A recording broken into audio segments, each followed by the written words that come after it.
One of the most common reasons patients come to the ICU is for some type of shock, whether it's septic shock, hemorrhagic shock, but at some point they have low blood pressure, which leads to hyperperfusion of the kidneys. Now, with this hyperperfusion, a lot of patients will develop an AKI, otherwise known as an acute kidney injury, where we say their kidneys take a hit and have a little bit of damage done to them. Now, some definitions, if you look up what an AKI is, can vary depending on sort of what institution or what guidelines you're looking at. But traditionally, we think about either a rise in creatinine level of 0.3 or a 50% increase from their baseline creatinine. Besides looking at blood values like creatinine, the other thing we tend to look at is their urine output. For most patients, we want them to make about 0.5 mLs per kilo per hour. So for your typical 60 kilo patient, that would be about 30 cc's an hour of urine, which we would consider to be adequate. Now, if patients are making less urine than this, then we call them oliguric. If they're making no urine at all, then we would say they're anuric. Now, when patients' kidneys aren't working correctly, they're basically unable to filter their blood of different toxins and different electrolytes. And the other thing is that they're not able to get off a lot of excess fluid.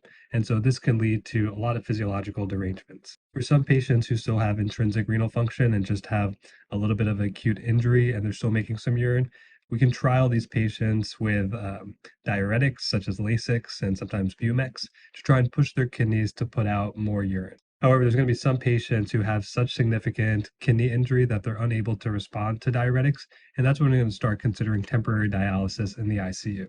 Now, most patients in the ICU will get temporary dialysis in the form of continual renal replacement therapy, especially if they're on pressors, because it's a little bit more hemodynamically stable for them. And majority of patients don't end up needing dialysis down the road, and this is just a temporizing thing while their kidney recovers. Now, traditionally, we teach that there's 5 specific reasons for why somebody may require dialysis, and it's a pretty easy one to remember with this mnemonic, and you use the vowels A, E, I, O, and U. Now, the A in this stands for acidosis. Again, most commonly we see lactic acidosis for patients who are in severe septic shock or if they have any sort of GI or mesenteric ischemia. And if they start to get very acidotic to the point where their pH is below 7.1, or sometimes even 7.2, and you don't feel like you can get a control of this with bicarb infusions or bicarb boluses, then you might put someone on dialysis. E stands for electrolyte abnormalities. The most common ones are going to be potassium, phosphate, uh, magnesium. These electrolytes, when they get really unstable, can cause cardiac abnormalities, especially with potassium. And so that may be a reason why you put someone on dialysis. Now, I stands for intoxication. And if you look back at textbooks historically, methadol and ethanol or other alcohol analogs used to be a huge problem that people would come in with severe acidosis. And to clear those, we would use dialysis. But we also use it to clear medications sometimes, like in the setting of someone who's on lithium and has lithium toxicity. So dialysis can be useful for that.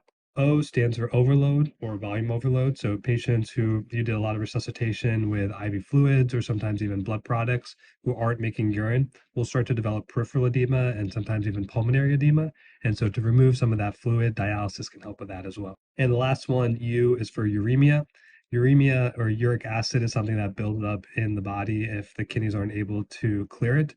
And uremia can cause neurological derangements where people can have altered mental status, but it could also cause platelet inactivity and also lead to bleeding from that perspective. And so dialysis can help reduce the amount of uremia in the patient's blood. So if you're ever wondering if you should put someone on dialysis, remember the acronym A, E, I, O, and U. And if you fit any of those categories, then dialysis might be the right choice for your patient.